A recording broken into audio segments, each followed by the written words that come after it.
So students, we are going to start our topic today, and that is functional groups. So what is a functional group? A functional group is a group of atoms or bonds that define the function of hydrocarbon that they get attached to. मान लीजिए कि आपके पास methane है, ठीक है, और इस methane का एक हाइड्रोजन निकल जाता है। ये हाइड्रोजन मान लीजिए कि रिमूव हो जाता है, तो आपको मिलेगा CH और एक जो यहाँ पे वैलेंसी रहेगी वो एम्प्टी मिलेगी आपको, ठीक है। तो इस ग्रुप को मीथेन में से, या हम कह सकते हैं कि आल्केन में से, अगर मैं एक हाइड्रोजन को रिमूव कर दूं तो मुझे मिलता है अल्काइल ग्रुप। यानी कि ये अगर मीथेन है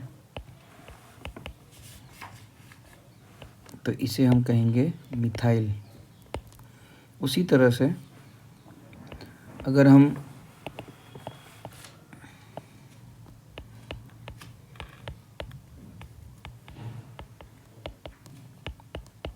इथेन लेते हैं और अगर मैं इथेन का कोई भी एक हाइड्रोजन रिमूव कर दूं तो इसे हम कहेंगे इथेन हो गया। अब इसका जो -1 हाइड्रोजन, ठीक है,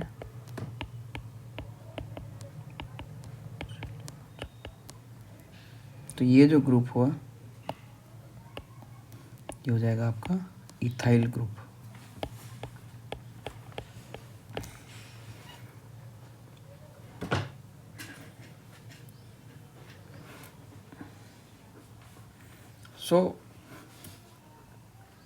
जब हम इस तरह का कोई भी बॉन्ड बनाते हैं तो इन मिथाइल अल्काइल ग्रुप के साथ, मतलब ये हाइड्रोकार्बन्स जो हैं, इन हाइड्रोकार्बन्स के साथ हम कोई एक और फंक्शनल ग्रुप ऐड कर देते हैं। क्योंकि एक हाइड्रोजन रिमूव हो गया तो एक वैलेंसी अनसेटिस्फाइड हुई,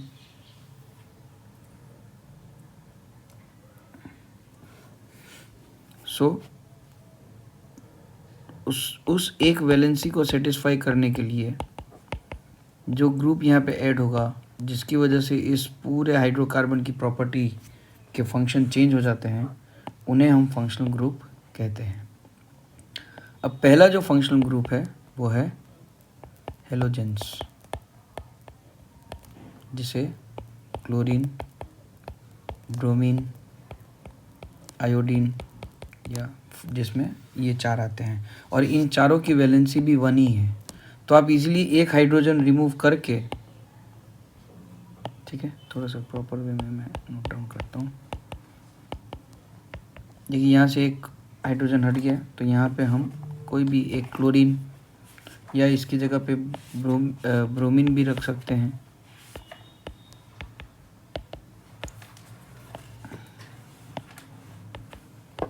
कोई भी एक फंक्शनल ग्रुप आ सकता है। तो इसका नाम होता है, ये हो गया जैसे मैंने आपको पहले बताया, मिथाइल ग्रुप। और आपको पता है कि जब क्लोरीन लास्ट में लगता है तो क्लोराइड वर्ड का यूज़ होता है, जैसे कि हाइड्रोजन क्लोराइड, सोडियम क्लोराइड। तो इस कंपाउंड का नाम हो जाएगा मिथाइल क्लोराइड। लेकिन ये कॉमन नेम है। IUPAC के हिसाब से, जो हमारी सेंट्रल बॉडी है,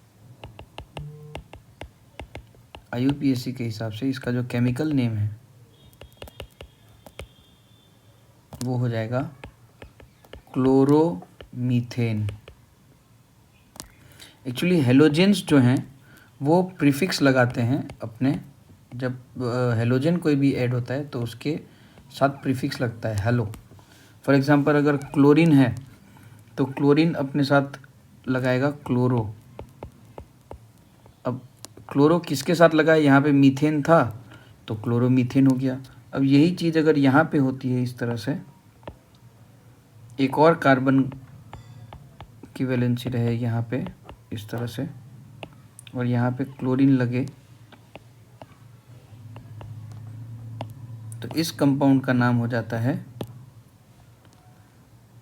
क्लोरो इथेन, क्योंकि 2 कार्बन है।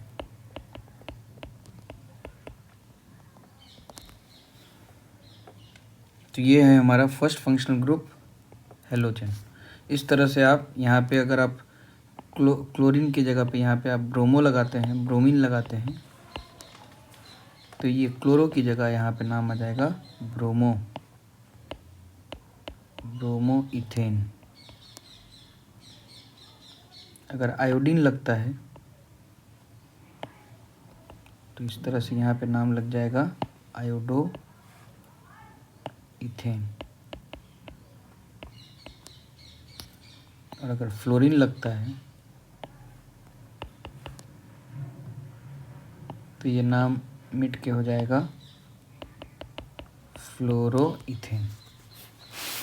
अगर मैं एक क्लोरीन का ही एग्जांपल लूँ और उसी की बात करूँ, जैसे कि एक मीथेन में से हम एक क्लोरीन हटा रहे हैं, एक हाइड्रोजन हटा रहे हैं, तो इसका नाम हुआ क्लोरोमीथेन।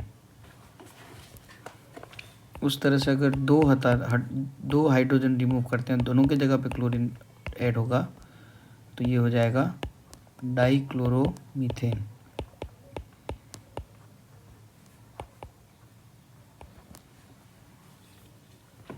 एक और क्लोरीन अगर हटता है तो जाएगा ट्राइक्लोरोमीथेन। पर अगर सभी में से हाइड्रोजन हट के क्लोरीन ऐड हो जाता है तो ये हो जाएगा कार्बन टेट्राक्लोराइड।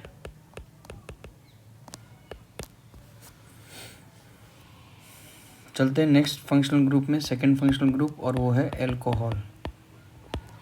जैसे आयोडो, क्लोरो, फ्लोरो था, उनकी एक फार्मूला थी, वैसे एल्कोहल की भी एक फार्मूला होती है OH सिंगल वैलेंसी फ्री।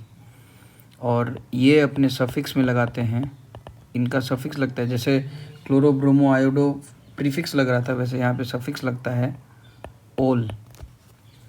जैसे कि एक एग्जांपल लेते हैं हम, सपोज मीथेन है हमारे पास, एक हाइड्रोजन रिमूव हुआ और वहाँ पे उस हाइड्रोजन की जगह एल्कोहलिक ग्रुप लग गया, तो उस जो हमने क्लोरीन में एग्जांपल लिया था, ये आपका हो जाएगा मिथाइल, ये आपका एल्कोहल। तो मिथाइल एल्कोहल भी बोल सकते हैं इसे, पर ये कॉमन नेम है, ये ज़्यादा सही वर्ड नहीं है। तो इसके लिए इसका जो IUPAC नेम होगा वो होगा मीथेन ओल। मैंने बताया ना, सफिक्स में ओल लगेगा, जैसे आल्केन, आल्कीन, अल्काइन में सफिक्स में एन, इन, आइन लगता है, उस तरह से। सो अगर 2 कार्बन होंगे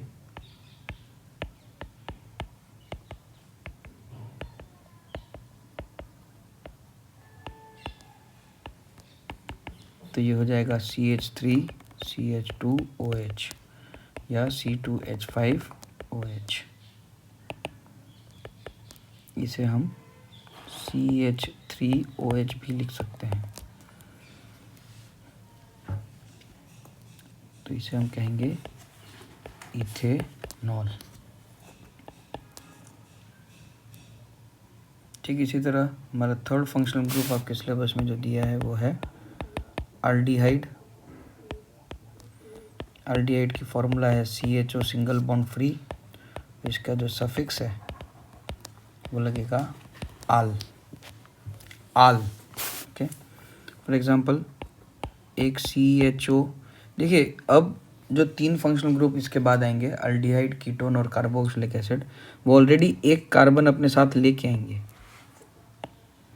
तो CHO है, अब खाली आपको एक हाइड्रोजन ही लगाना है, तो ये हो जाएगा एक कार्बन पहले से, इसलिए मीथेन तो लगेगा ही, पर क्योंकि CHO ग्रुप है, सफिक्स आल होने की वजह से ये हो जाएगा मीथेनाल। इसी तरह से CHO ग्रुप के साथ अगर मैं एक CH3 ग्रुप ऐड कर दूं तो इसका नाम हो जाएगा इथेनॉल। चौथा फंक्शनल ग्रुप वो है कीटोन। कीटोन अपने साथ 2 सिंगल बॉन्ड एम्प्टी लेके आता है और फॉर्मूला है single bond CO single bond, और इसके जो सफिक्स है वो लगता है ओन, कीटोन का ओन, राइट। सो अब इसमें एक चीज़ ये आपको ध्यान रखनी है कि ये जो 2 वैलेंसी C की फ्री है यहाँ पे कीटोन में, उन दोनों में कार्बन ही लगेगा, वहाँ पे आप हाइड्रोजन नहीं लगा सकते, क्योंकि अगर C double bond O single bond H लगाते हैं तो ये एल्डिहाइड हो गया। अगर आप यहाँ पे CH3 लगाते हैं, ठीक है, और यहाँ पे एक H लगाते हैं इस तरफ, यहाँ पे CH3 और यहाँ पे H, तो ये एल्डिहाइड का सेकेंड मॉलिक्यूल यानी कि इथेनॉल हो गया, तो गलत हो जाएगा। इसलिए पहले से ही आपको यहाँ पे ध्यान रखना है कीटोन में कि आपको दोनों साइड में कार्बन लगाने हैं। इसका नाम होगा प्रोपेनॉन। क्यों प्रोपेनॉन? क्योंकि 1 2 3 कार्बन है। उसी तरह से C डबल बॉन्ड O, किसी भी एक तरफ एक और कार्बन बढ़ा दीजिए,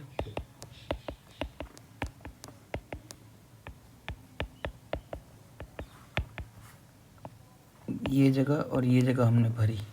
ये तो फंक्शनल ग्रुप है CO, जिसका नाम हो जाएगा ब्यूटेनॉन,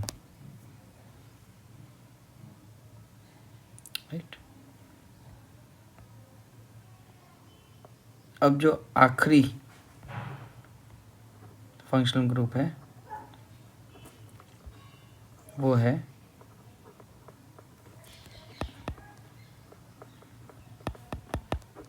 कार्बोक्सिलिक एसिड। इसकी फॉर्मूला है COOH और सफिक्स लगता है इसमें ओइक एसिड। जो कार्बोक्सिलिक एसिड है, कार्बोक्सिलिक एसिड में COOH पहले से आता ही है। अब यहाँ पे आप पहले हाइड्रोजन लगा सकते हैं, तो ये आपका हो जाएगा, एक कार्बन है इसलिए मीथेन तो है ही, पर क्योंकि ये COOH है यहाँ पे तो ओइक एसिड लगता है, तो ये हो जाएगा मीथेनोइक एसिड। इसी तरह से COOH, CH3COOH, तो ये हो जाएगा इथेनोइक एसिड। इस तरह से आप यहाँ पे सीरीज बढ़ा सकते हैं। लास्ट टॉपिक जो इस चैप्टर की अब आपके सिलेबस तक की जो है लिमिटेड, वो है होमोलोगस सीरीज।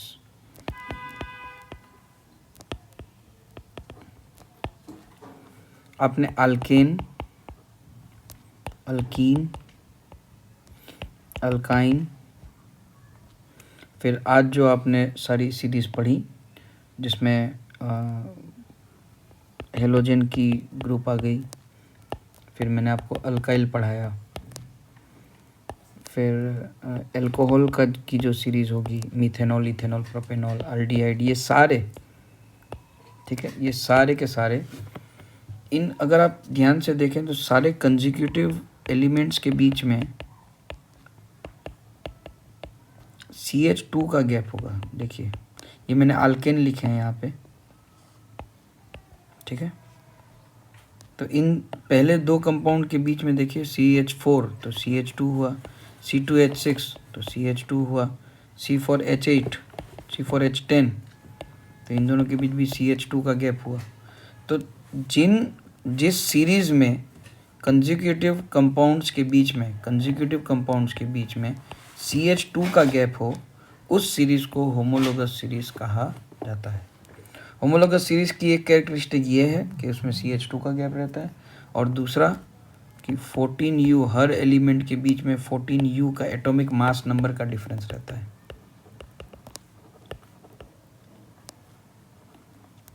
ठीक है, एटॉमिक मास तो नहीं, मॉलिक्यूलर मास, सॉरी, क्योंकि मॉलिक्यूल्स हैं।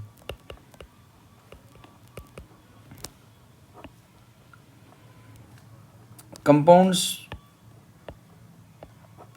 मॉलिक्यूल्स के हायरार्की में फिर उनके मेल्टिंग पॉइंट और बॉइलिंग पॉइंट भी चेंज होते रहते हैं, इंक्रीज होते हैं, क्योंकि यहाँ पे आपको सिर्फ 4 ही बॉन्ड तोड़ना है, तो यहाँ पे आपको 6 बॉन्ड तोड़ने हैं, तो 7 बॉन्ड तोड़ने हैं, यहाँ पे आपको 9 बॉन्ड तोड़ने हैं। तो उस तरह से जो मेल्टिंग और बॉइलिंग पॉइंट है वो भी इंक्रीज होते रहते हैं इनके। ठीक है, तो स्टूडेंट्स ये है होमोलोगस सीरीज़, आप रीड कर लीजिए, कुछ डाउट लगे तो बिल्कुल बताइएगा। Thank you.